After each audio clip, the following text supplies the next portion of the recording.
Batudde wali wallahi batudde balyawo. Batudde. Bogera ne batumenya ku simu. Lwaki tababuulira amazima ne balekerawo okwewuuba. Ne batulinda akawunye kagwe tusalawo ensonga zaabwe. Tulina ensonga endala ezirina otambula. Lwaki mutubuza? Temuddamu kuziba abantu nga mutemulinda bannayuganda bwawulira amazima. Temutubuzaabuza. Mulekerawo tubuzaabuza. Ko Kcca person mumutaddawo ne mumuyita. EVUDDE obwedde etudde wano mu kitabo yiye ejjudde ate kati tusabayo okuteesa teriiwo. Lwaki EVUDDE ebulawo omusawo y'okuteekinga decision eyamba abantu oba basuule. Tusalewo tuyige okusalawo. Abantu batulonda kusalawo. Tulina okusalawo. Abanyiiga banyiige, abasanyuka basanyuke. Naye temubuzaabuza bantu.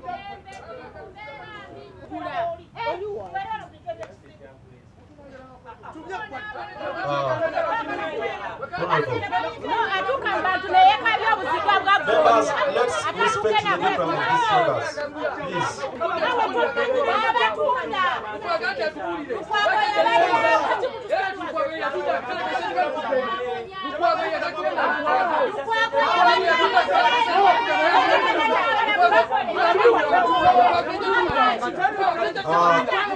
Members, order.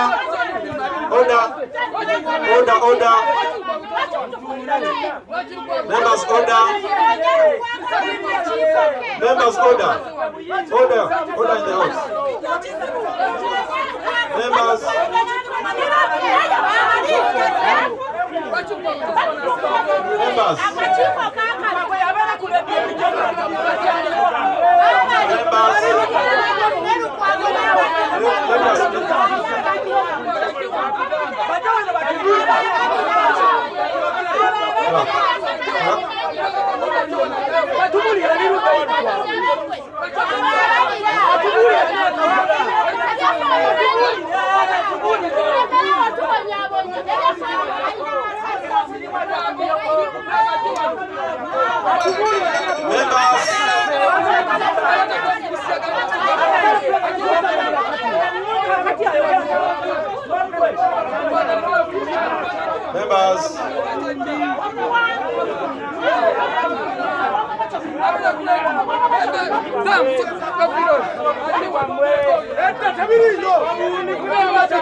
Kizibu kiziririddawa. Ekizibu kiri awantu wamu. Akatale kalina okusigala mikono gy'abasuubuzi. Kayonga akuŋŋaanyiza abayaaye bonna n'abamala mu buli nsonda. N'akuŋŋaanya bamafiya bonna abamuli mugongo tubategeera. Kayonga akolera bamafiya. Kayongo bw'amala okutuusa ekintu kye ettaka kisaka bamala okumenya akatale Kayongo mission ye beewedde abo bayaaye be yakuŋŋanyiza Kafumbe road be batuleetedde wano abo bonna balina omutala bwe nsi yaleeta Kayongo yaleeta buleesi n'abakuŋŋanyiza Kafumbe road kati be bajja wano okucyankalanya kiina ebyaffe mu Owino so saasoze embizzi tetukisaba gavumenti erina okweddiza akatale ye point gavumenti erina okweddiza akatale okajja mikono gy'abamafiya abakulemberwa Kayongo gavumenti erina okweddiza akatale okajja mikono gy'abamafiya abakulemberwa Kayongo babantu bwe batyo bwe bakayanudde bwe batyo naye bwe banaabawa akatale abantu tebabadde ne babamalawo nammwe abakanso mutunuulire babaddewo batono ate ab'oludda oluli babaddewo abantu nga babiri naye oludda luli lubaddeko kati bwe banaabawo okukulembera akatale abantu bonna tebabagobeemu kye tusaba kanso etuule kuba bajja goba abantu kifo ky'okusuubula mulowooza diiru munaazikolera wano muze mukukuta Members, let's respect the people of this house.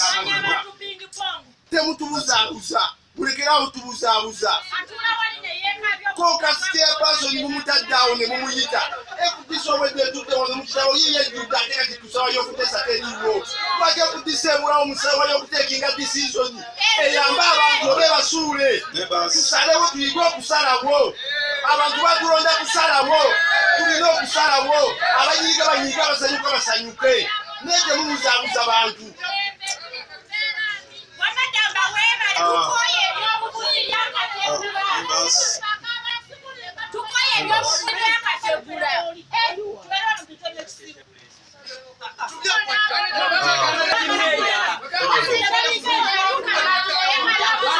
Members, let's respect the diagram of these members, please.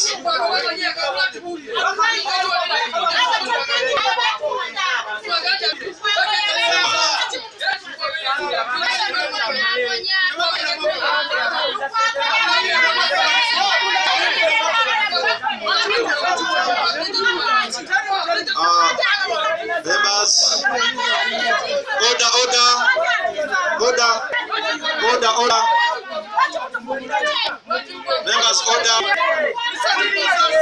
Members, order. Order in the house. Members.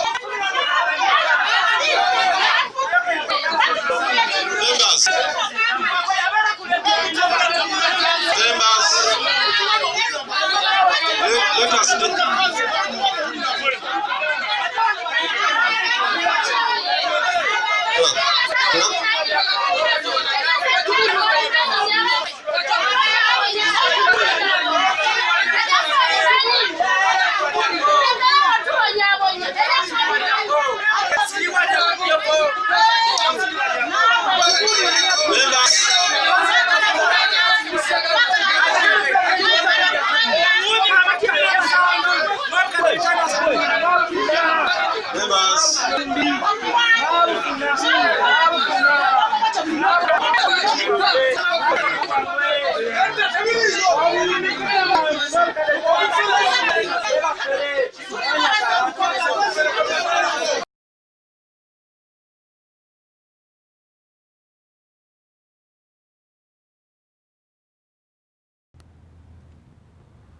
as representatives of our people, we need to be honest to them. I thought that the business committee sat and came up with an order paper that we need to give justice. That if we cannot do it ourselves, who's going to do it for the people of Kampala? So I need to apologize to the technical team, which is being led by Mr. Serunkumasa and the other colleagues, that today we are ready to have deliberations and have solutions to the problems of the people of Kampala. But as far as the situation is at the moment, where we don't have quorum, and where the rules of procedures are very clear that we cannot deliberate when there is no quorum, and that is 50% of the representatives of the people. I therefore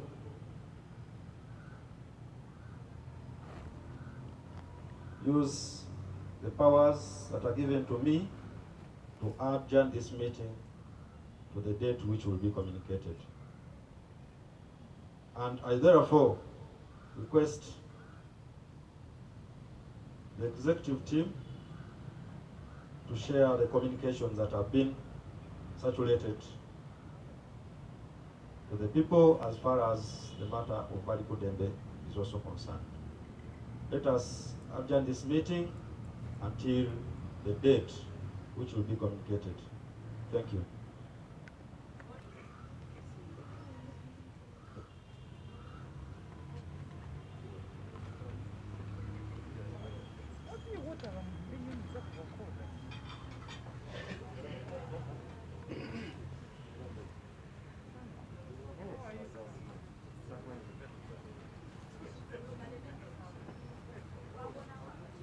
Government ababadde basasula ssente mu ssente bali kujembo ez'okuzimba bakole batya ate zaalazeewa kankako bagende mu maaso n'okusasula ekyo sikimanyi naye zaalazeewa oba babadde basasula zirina we ziri oba zijja kubaddira I don't know but position eri nti kyekintu ekiri mu cabinet ekyasalibwawo kigenda OWINO egenda kuddizibwa ssente mu kukagula. I'm not sure evaluation ejja kolebwa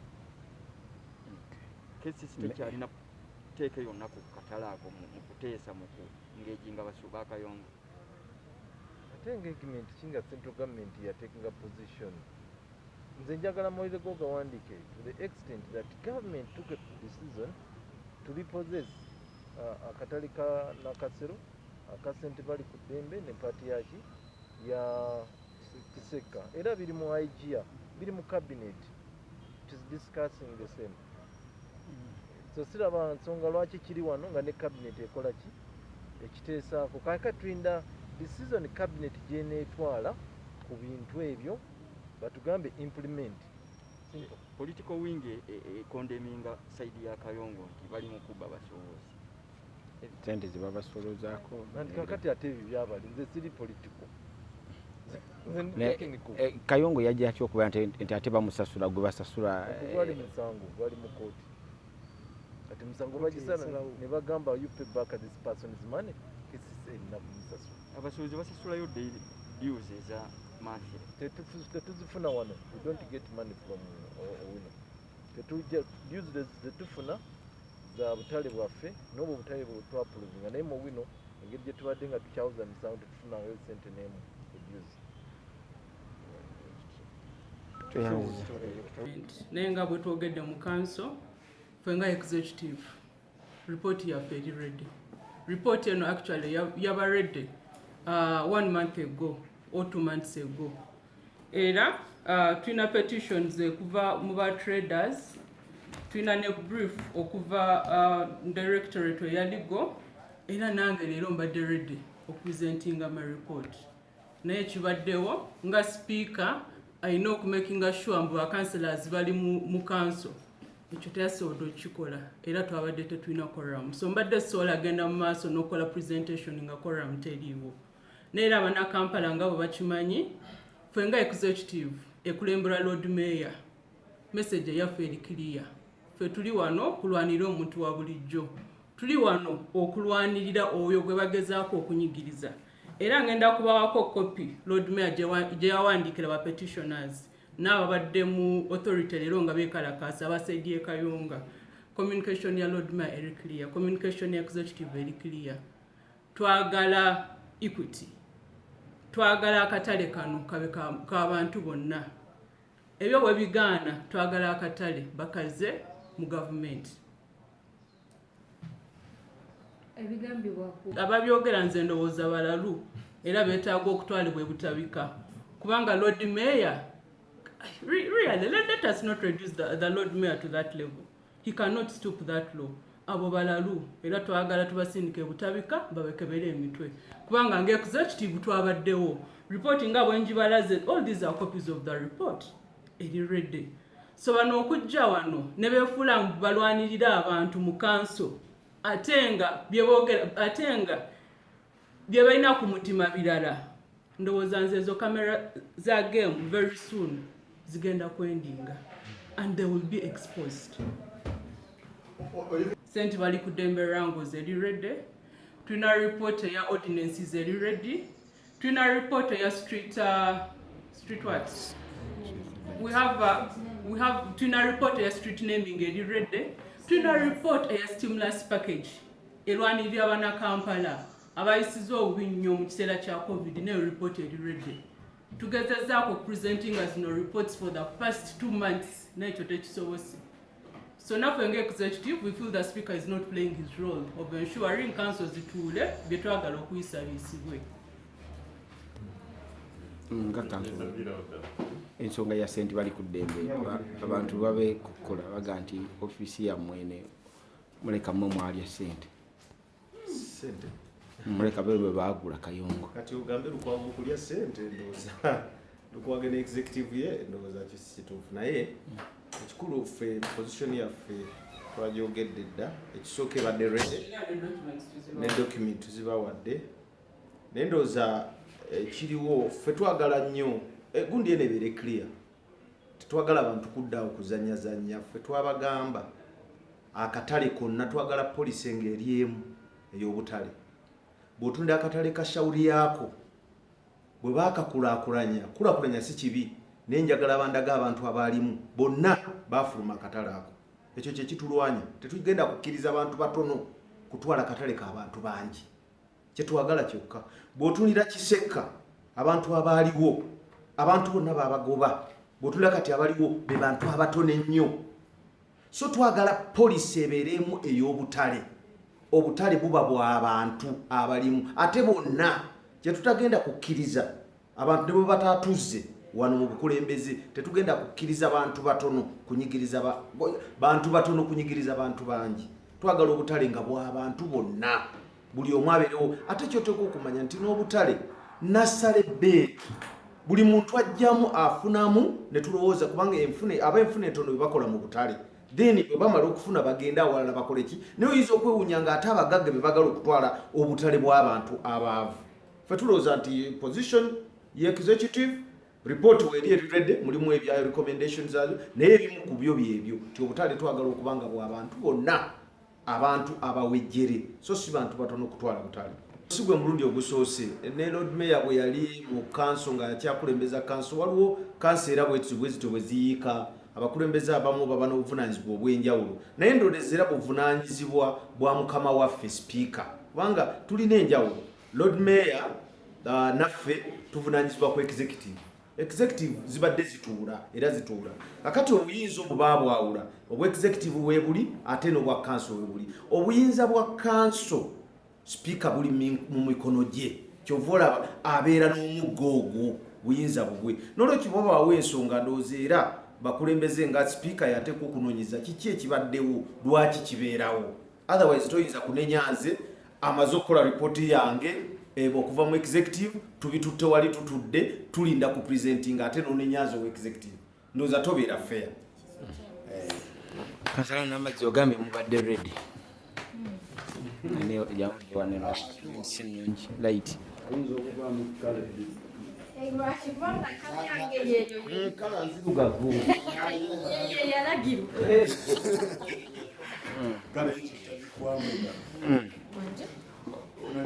oyina kyo bakansa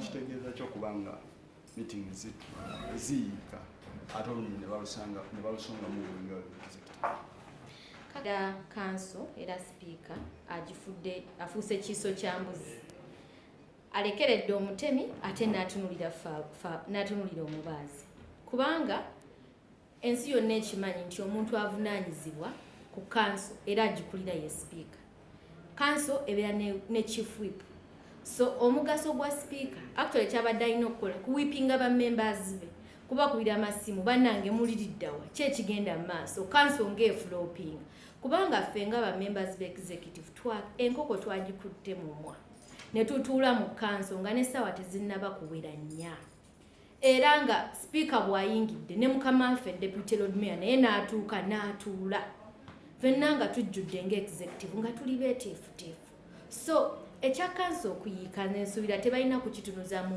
mu gundi tebalina kitunuza mu executive mu butuufu ate kati tuba bazze ku sayidi etunyigiriza ffe nga executive kubanga tuli bataano feka nga ne mukama waffe lord mayor omutaddeko kanso erimu abantu abasukka mu 20 kakati ffe abataano weetuli naye ate bali abasigadde tebakola ki tebaliiwo kakati ate lwaki ogamba nti ffe tulemesa abantu okutuula nga weetuli tutudde tuli mu meeting ane mukama waffe tulemesa enkiiko so wabaawo abantu abaagala okukolera bannakampala ate abeewaayo okufa obwavu ku lw'abannakampala abaganye okulya yadde 10 eky'abantu abanyigiriza bannakampala ye executive ekulembera lord mayor Elias Lukiiko